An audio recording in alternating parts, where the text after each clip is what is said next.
Welcome back to Investing Talk Podcast. Great to be back. We're really glad you can join us today. We're tackling a big one.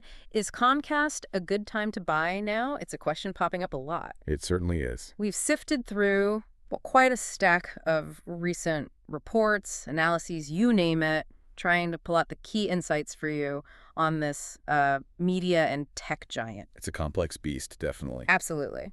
Now, before we really get into the thick of it, just a quick reminder to please subscribe, like the discussion, maybe leave a comment. It genuinely helps us out. It does. And hey, if you feel like supporting the show, you could always consider buying us a coffee. We appreciate it.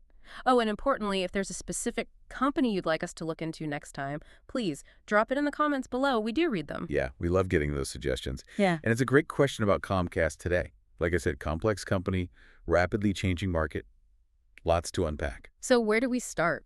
Well, I think today we should aim for a really well-rounded view. We'll hit the fundamentals, the financial health, then look at valuation. Is it cheap, expensive? Check out the stock's recent technical action, what the charts might be suggesting, and crucially, cover the recent news, potential risks, catalysts. Give you the whole picture. Sounds good. Okay, let's unpack this then. When most people hear Comcast, I bet they immediately think, cable guy. Right, the Xfinity brand. Exactly. But the reports make it crystal clear that's really just one piece of a much bigger puzzle.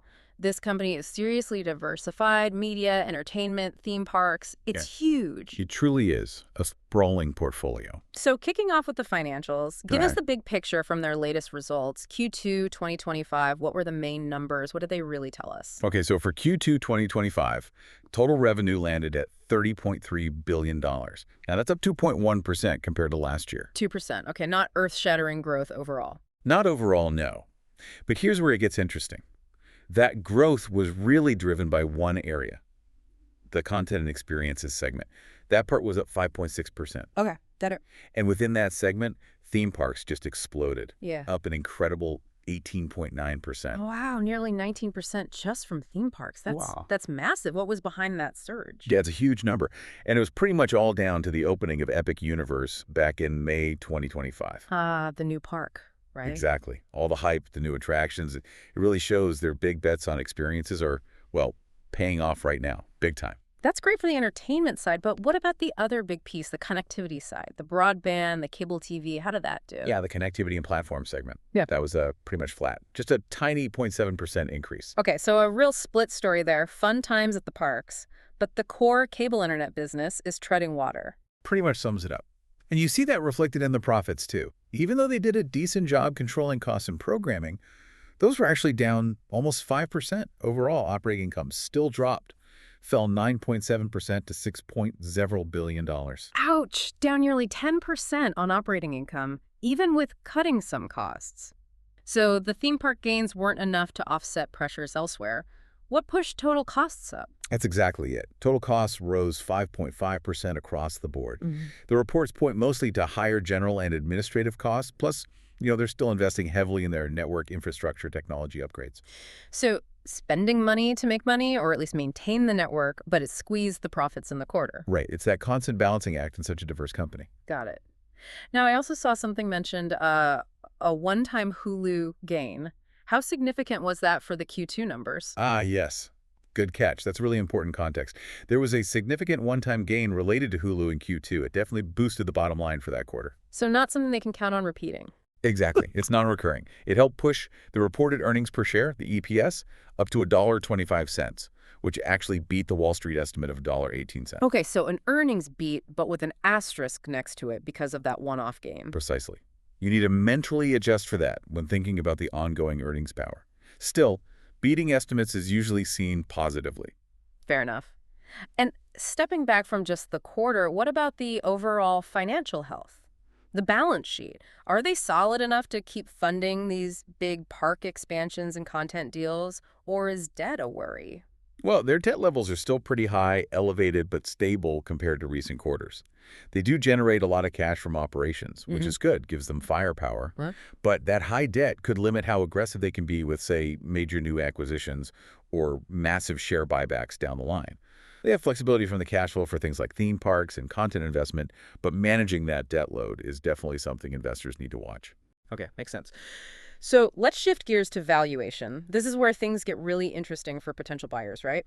The reports we looked at seem to suggest Comcast might be trading at a discount. Is that right? What do the numbers actually show compared to similar companies? Yeah, this is a key part of the story. If you look at the standard valuation ratios, say as of late August 2025, and compare Comcast to its media and entertainment peers, it does look relatively cheap. How cheap? Like, give us some numbers.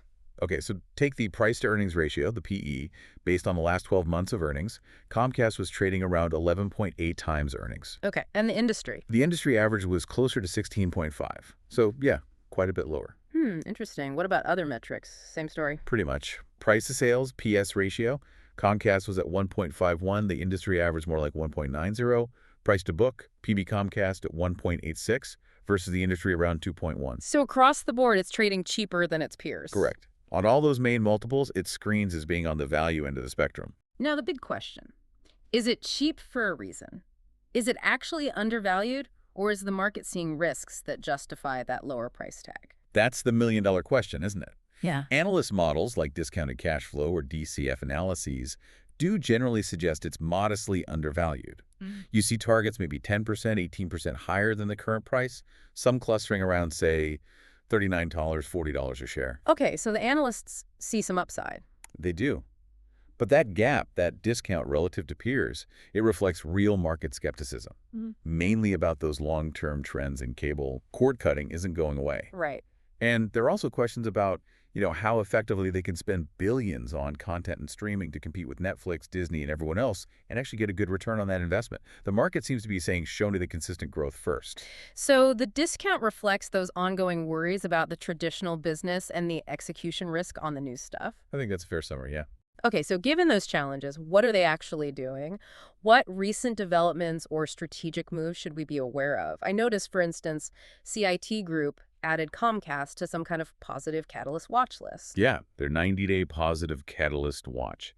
That usually signals an expectation of some sort of positive news or earnings surprise coming up in the next quarter or so. Could be related to theme park momentum continuing or maybe better broadband trends than feared. It's a near-term positive signal from that particular firm. And we're also seeing big investors maybe getting more interested. I saw Davenport & Co. increase their stake quite a bit. Right. They boosted their holdings by over 41%, holding something like 4.3 million shares now. When you see large institutional investors like that significantly increasing their position, it often suggests they see long-term value or are positive about the company's direction. It's a vote of confidence, essentially. Okay, confidence from some corners of the market. What about strategic moves in their actual business? We hear a lot about live sports being crucial now. Any movement there? Absolutely. Live sports is definitely a battleground. Reports indicate Comcast's NBC Universal is in advanced talks with Major League Baseball. For broadcast rights. Broadcast and streaming, yeah. The potential deal is reportedly worth around $200 million a year. And interestingly, even Netflix is apparently close to grabbing the rights for the Home Run Derby for about $35 million a year. Wow, even Netflix getting into baseball specials. It just shows how valuable that live appointment viewing is becoming. Securing more premium sports content would definitely strengthen Comcast's offering, especially for Peacock, and potentially keeping cable subscribers engaged. It's a potential revenue driver and a strategic defense against churn. Makes sense. What else are they doing strategically? I saw mentions of expanding their network into rural areas and also something about new everyday pricing. Right. Two other key initiatives. The rural expansion, particularly in Florida, is pretty significant. We've partnered with the state, using public and private funds over $300 million to bring high-speed internet to over 32,000 homes in underserved rural areas. So tapping into new markets where maybe competition isn't as intense yet. Exactly. It's about finding new growth pockets. And the new everyday pricing is basically an attempt to simplify their internet plans, offer clearer pricing, often with multi-year guarantees. It's aimed squarely at reducing customer churn, people leaving for competitors in a really tough broadband market. Okay, those sound like smart, necessary moves, but are they likely to, move the needle quickly? What's the near-term impact versus the long-term goal? That's the right question. The rural build-out is definitely a long-term positive, opens up new territories. But building networks takes time, and signing up customers takes time. So the immediate impact on overall subscriber numbers might be moderate, especially given how competitive broadband is everywhere now. And the new pricing. The simpler pricing is designed to improve customer loyalty and retention, which is crucial. But Offering price guarantees might put some downward pressure on ARPU, the average revenue per user in the near term. They're essentially prioritizing keeping customers over maximizing revenue from each one right now. So investing in the future potentially at the expense of some short-term metrics, long-term plays. Precisely. These are foundational moves for the long haul. Okay, understood. Let's quickly touch on the stock's technicals.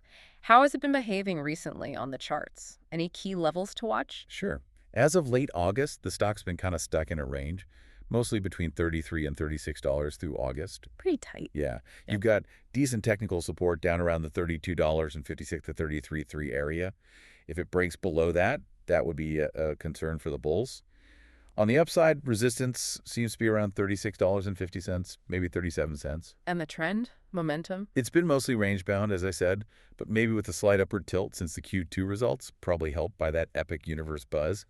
The 50-day moving average is hovering just below the price, suggesting a mild uptrend is trying to form. And the RSI, the Relative Strength Index, is around 54. Which means? Which is pretty neutral territory, not overbought, not oversold. It suggests momentum is balanced right now, kind of a wait-and-see mode from a technical perspective. Okay. Now, risks. Every investment has them. What are the big ones for Comcast, according to their own filings and the analysts? Right. You always have to look at the risks. Comcast's own 10K report lays out several key ones. Top of the list still is that secular decline in traditional cable TV, the cord-cutting trend we talked about. That's a fundamental pressure. Still number one. Yeah. Then there's the rising cost of content, paying for sports rights, movies, shows. It's expensive. And the risk that they don't monetize all that new content effectively, especially on streaming. There's also execution risk with the big investments, like making sure Epic Universe delivers the expected returns over time. And finally, that high debt load, which limits financial flexibility, especially if interest rates go up or stay high. Those are very company-specific. What about broader risks, stuff impacting the whole sector or market? Good point. Broader risks include things like a potential global economic slowdown. That could hurt advertising spending, which is big for NBC Universal, and also theme park attendance or people cutting back on entertainment subscriptions. Makes sense. Then there's just the sheer intensity of competition in streaming. It's relentless. Regulatory changes are always a possibility in media and telecom.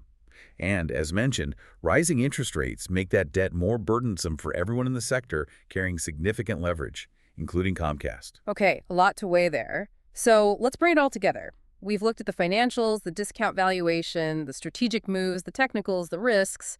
After crunching all that, what's the final take? Is now actually a decent time to consider buying Comcast stock? All right, the bottom line. Based on everything we've discussed, pulling from all those reports and analyses, we'd land on an overall rating of, say, 7 out of 10 for Comcast right now. 7 out of 10. Okay, so reasonably positive, but not a screaming buy. What's the thinking behind that number? Well, the rationale is pretty balanced, reflecting the pros and cons. On the plus side, you have that genuinely diversified business mix, which offers some stability. The valuation is attractive compared to peers. And there's clear near-term upside potential from the theme park growth, especially with Epic Universe fully ramping up. Those are the positives. Right, but you absolutely have to weigh those against the negatives. The biggest one remains that ongoing secular pressure on the traditional linear TV business. That's a structural headwind. And the balance sheet, while manageable, is fairly leveraged, which adds a layer of financial risk.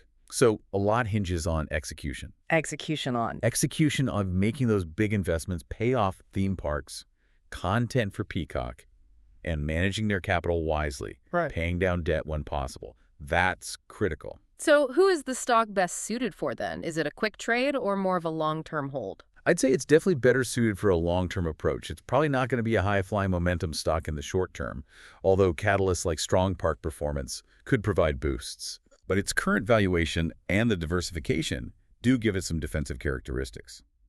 So, for patient, long-term investors who believe management can navigate the transition and unlock value from the newer segments, it looks reasonably attractive.